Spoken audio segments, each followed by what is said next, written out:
I have to resolve one problem before we start. And you know that the story, if you've seen our flyer, the story is about His Excellency Johnson Adom-Otchere and the Honorable Fifi Kwete. Tonight we'll be talking about them and about what happened. So we're going to trace the story in a long way.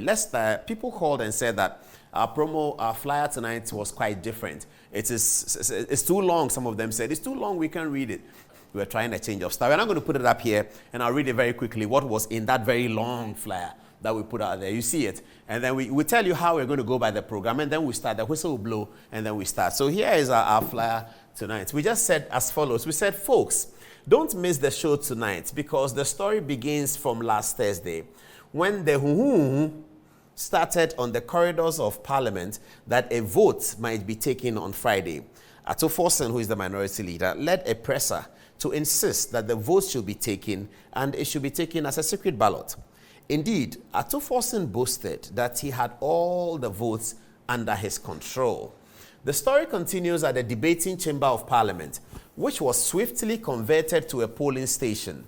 When the vote occurred, it was obvious that the NPP juggernaut, that behemoth of an elephant, had shoved off the umbrella before the eyes of the revered umpire, the speaker from Nadole. But much to the chagrin of the new party chairman, who was seated beside the ever-calm Justin Kodua of the New Patriotic Party. Adom-Otchere it was, who tried to make himself as big as Peter Schmeichel, so he may be seen by the NDC MP seated down below, and then, by eye contact, he would hopefully drive the whip of a no vote down their spine, that there may be no rebellion. But, alas, the revolt was rife, and it had been spearheaded by democratic elements within the ranks who had been traumatized by the treacherous and undemocratic manner in which the leadership of Dagomba star Idrisu Haruna and Mubarak Muntaka had been removed.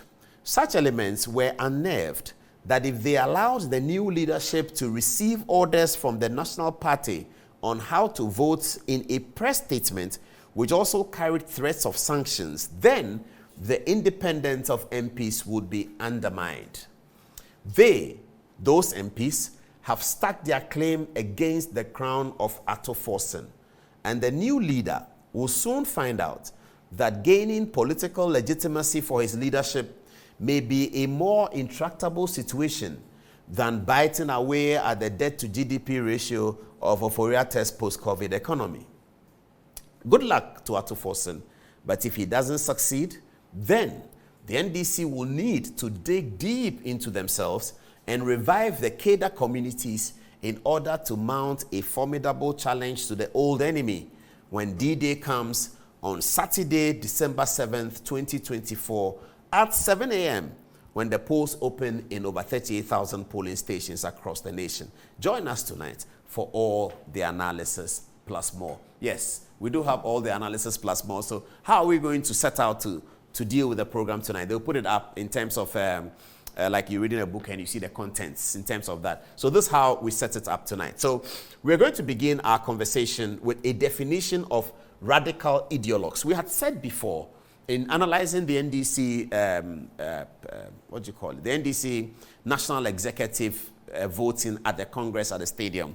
We had analyzed the outcome and we said that the NDC delegates had gone for radicals. We described the radicals, who they are, and then we said that it is exemplified in the characterization of Johnson Adom-Otchere, of Fifi Kwete, of Yamin, and all of those people were radicals. And that radicals don't add, they actually divide. We made all that point. So tonight we're going to continue on that. We're going to give you actually the definition of radical ideologues. Then we're going to show you the letter that the General Secretary Fifi Kwete wrote, urging members of Parliament not to vote one way or the other. And we're going to analyze that. Next, we'll come to the Adom-Otchere press conference and the video analysis of it. We'll deal with that. And then we will come to the conversation about treachery, party whip, party vote or conscience, and the episode that ousted Professor Michael Quay from the Speaker's chair.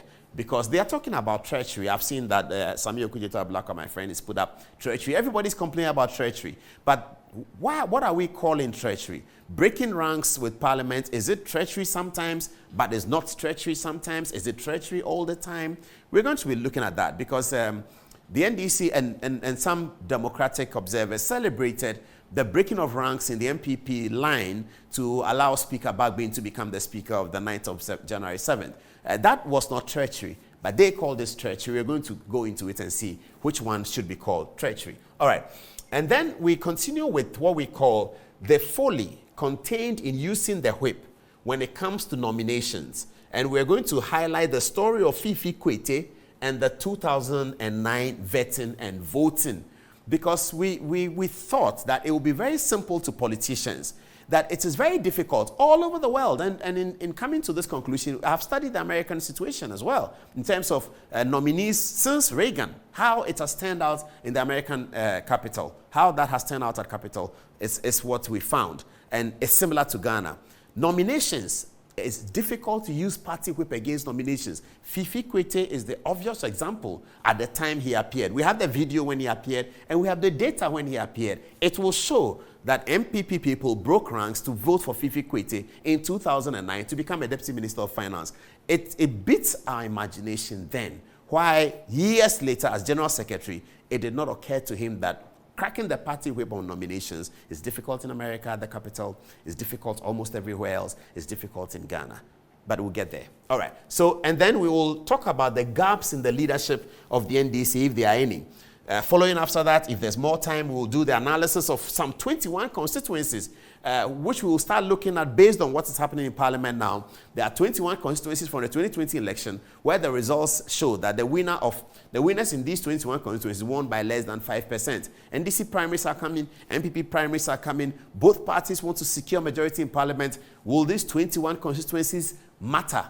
And should each party be looking at those MPs in a different way? We will also consider the response from President Mahama after the revolt, after the NDC vote on Friday, and the converse response from Dr. Kwabena Dufour. We'll compare both and see what is happening, whether did we go or did we come.